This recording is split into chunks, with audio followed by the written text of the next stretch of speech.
Hey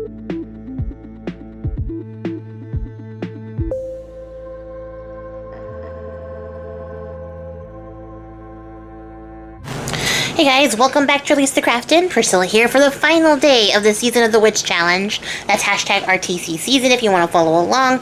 Playlist, relevant information, all that linked below and at the end of the video. So, you guys, can you believe it? It's the last day. These challenges go by so quick, even though, like, I don't know, I feel like there's so much hype and build up for them, but I'm always, like, super shocked when we get to the last day because I just, like, I don't know how to process that. I don't know how to to deal with letting go of this thing that I feel like I just got into the stride of and now it's over. But then also, like, it was also really fun while it was here. So I hope that you guys had a really good time with this challenge. I loved it. I've loved seeing everything that everyone has made. And like I said, there's a playlist for you guys. So if you haven't seen everything everyone has made, but you want to, definitely check out that playlist because I find everybody who uses the hashtag and I stick it in the playlist for you guys to watch along. It's really cool because you get to see some people you might not necessarily get across your page. Some very creative, very cool, very fun type people. So at any rate, for the last day, the prompt is a book of spells. And so I'm literally going to make a book of spells. That is my plan. That is the idea here. And I also want to turn this envelope into a little double pocket situation. And I just want to do some fun stuff with the back of the envelope too, because I wanted to go all out. It's the last day. Might as well, you know, do it up for the last one. So we have our papers cut out, our envelope backed, again, because I'm making this into a journal. I'm using envelopes, and I want to make sure that I don't accidentally seal either side of that, because I need both sides to be open. One side for the pocket, and one side for the binding of our actual little journal.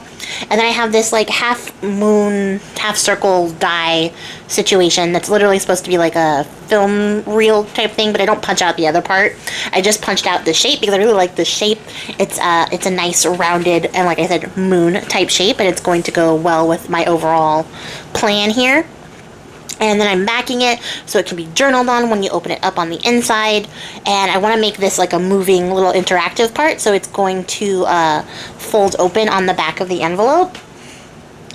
But I'm going to go around, ink everything up, and then remember that I need to add in a, what would you call that? A little gusset, like a little space. This is the part that's going to go onto the inside of the envelope and act as our hinge, our moving part for this.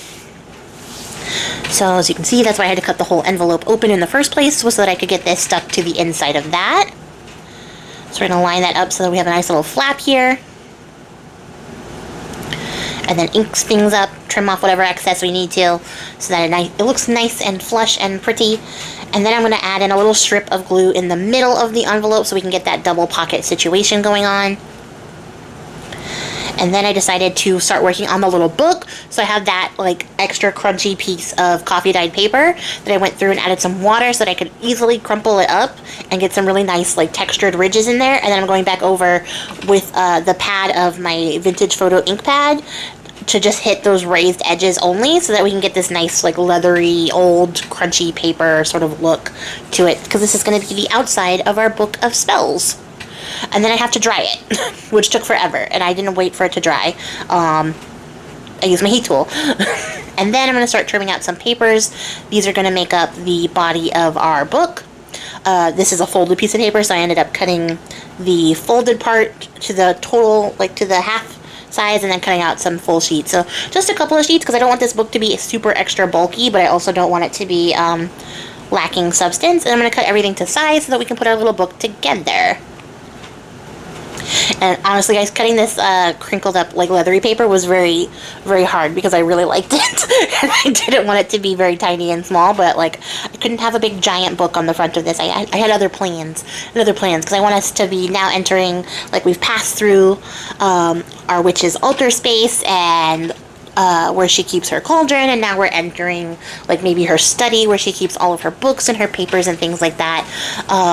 And so that was what I was thinking here. So I'm making some faux book corners with just some strips of gold paper that I'm just folding into a triangle. So we have some little fake book corners to attach to our little book here. And I attached the pages in just by, like, sewing them in with my sewing machine. You could do, like, a quick pamphlet stitch if you want to make a little notebook that way if you don't have a sewing machine. But since I was only using a couple sheets of paper, I just right underneath my sewing machine real quick and I love that for the convenience of it.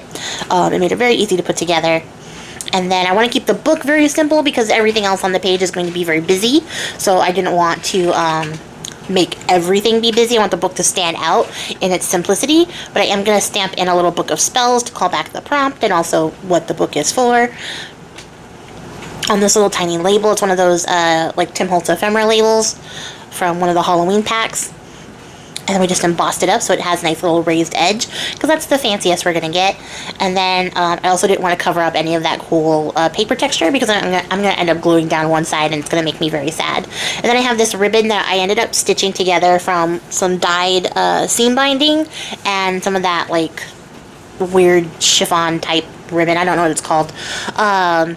So I stitched it together, and then I have this very like old bookmark looking closure, and then I have some of these little bits of ephemera from one of the nature Tim Holtz sets, and some more of those like magical circles that we've used before, and they're like nice and gilded, so we have a little bit of like what it looks like on the witch's desk here, this little magical space of curation with some of these magically type like looking old papers.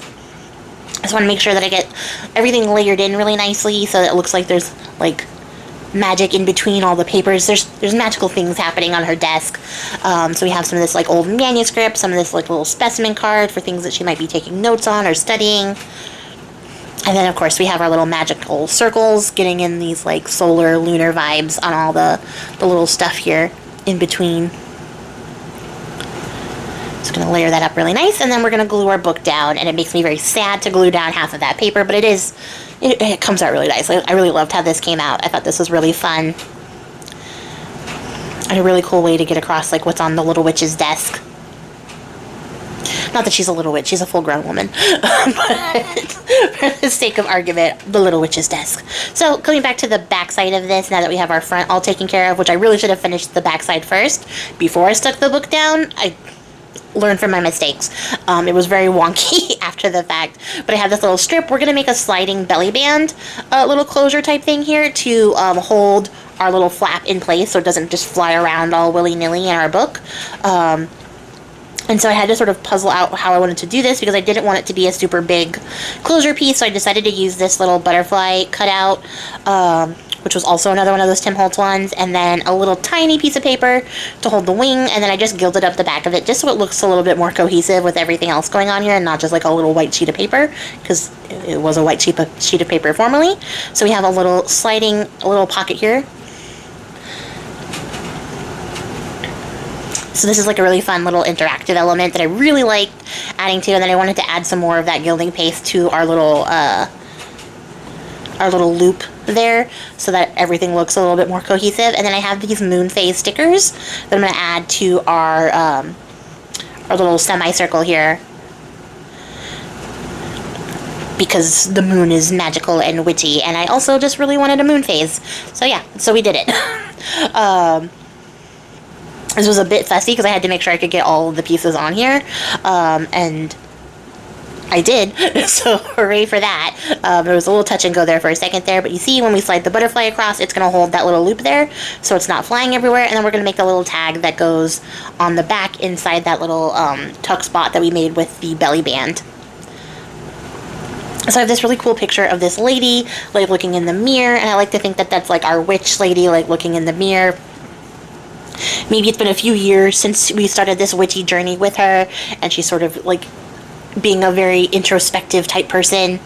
As you can see here, I learned from my mistakes from the previous video and made sure that our tag would fit in the pocket space that we had before I committed to the bit, because I would have been very sad had I done all this stuff and it did not fit. So I decided to add some of this like orangey coffee dyed paper to the back of the tag, so we have some journaling space. And then I'm going to use this moth paper, which I love. It's very witchy. I love the moths. To be our front, and then I decided I was going to turn this little motif into a little collaged element to sort of echo in the collage that's on the front with the stacks of paper. I wanted to sort of echo that on the tag as well on the back, so we get everything nice and rounded and nice and inked, so we're ready to go. And I don't remember if I stitched this or not, but it's just paper to paper, so the glue stick will definitely work if I don't. Oh, and I did, so hey, look at that. So I'm going to stick her down here, And then we're going to start layering in with these stickers. I'm going to cover up the photographer because the photographer is not part of my story. But I have some of these cool, like, washi tape strips of, like, manuscript and, like, space. So I'm going to stick that in there, and then some more moon phases to call in the whole moon phase vibe that we went with in the beginning. And then I'm going to use another one of the little word cards that I have there to sort of tie in everything together, and that's our tag. It looks really cool back there. You can kind of see our little witch hanging out there. And then we have to address the issue of the double pocket situation that I made here. And I just wanted to add a little bit of extra writing space. It wasn't really necessary because there was a big old tag on the back. But I just thought it would be fun to do something a little bit different for this last one because we didn't have a little double pocket situation here. So I'm going to make some tabs so that we can easily remove those tags so they don't get lost in the sauce in there. This tab punch really goes to work for me. I really can't appreciate it more than I do already because I hate cutting out tabs. It just makes it so easy. And I do like the shape, so I really love that one. I would recommend it if you are looking for a tab punch, especially if you're one of those people who really wanted the whale tail, but it was impossible to find. This was a really good alternative. It makes very decent tags. And so I'm just using up some of the scraps that are left over from all the cutting that I have done for this project to make very simple tags. I'm not trying to do anything crazy here. I just want to add some more writing space and maybe like a little photo mounting space so you can put some smaller photos in here or something like that, or you wanted to put like a spell or something fun. There's some space to do it. And this one I learned from my previous mistakes and inked it up on that one edge before I stuck it down, so hooray for that. And then, what do? We back it. I know we back it. There's some more paper coming into play for sure. I'm trying to remember because I don't want to reach like a foot over and pick up the thing and look at it myself. But yes, we back it. We back it with some copy dyed paper. Yeah, I don't know. This was such a fun project, you guys, and like I said in my initial videos, I will be coming back after this. I don't know exactly when I will post the video, but I will do a tutorial on how we put the envelope book together, so if you have been crafting with me, just stay tuned. It's definitely coming, because I have to put the book together, so it'll definitely come to you guys. But we're going to do a little tutorial on how to put this envelope journal together, and then I'll probably post it up in my shop. If you are interested in that, just wait. It'll go to Patreon first, and then it'll go in my shop if it doesn't go on Patreon. And I'll do a flip through with everything that we made at the end too, so you'll get to see that. That's coming up next as well. Again, I don't know when I'm going to do that. I don't want to like pressure myself, but that's what's happening. And then that's it. That's basically everything we do. I'm going to add a little sentiment, I think, reflecting the new moon and the full moons, because we had a very moon vibe for this page.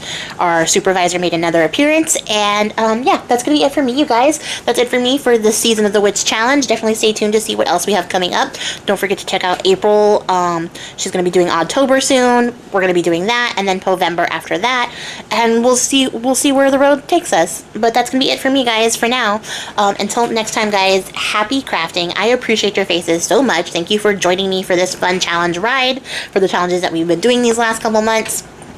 Until next time, guys, happy crafting.